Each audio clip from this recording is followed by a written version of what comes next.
Welcome to the Rim Break Rodeo. We hope this video helps. You begin by powering the console off completely, not rest mode. Hold the power button until 2 beeps so the system boots into safe mode.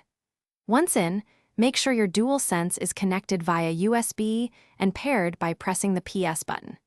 You start with option 3 to rebuild the database or option 5 to reinstall system software if you have a USB with the update. This first step isolates software issues and prevents further writes to corrupted sectors, while you assess damage and choose the next procedure. You try rebuilding the database first because it reorganizes files without erasing user data and often fixes corruption. If that fails, prepare a USB drive formatted as XFAT with the folder path ps5/update and the file ps5update. PUP. Then choose Reinstall System Software in Safe Mode.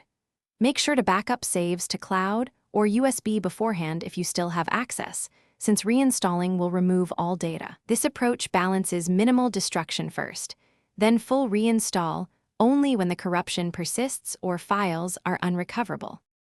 You finish by restoring saved games and settings from cloud storage or your USB backup once the system is stable.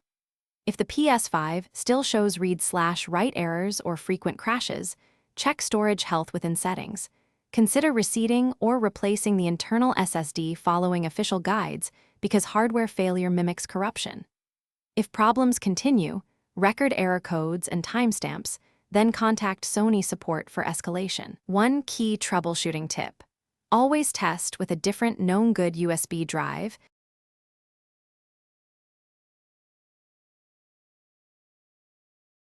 Thanks for watching. Consider subscribing if we helped you.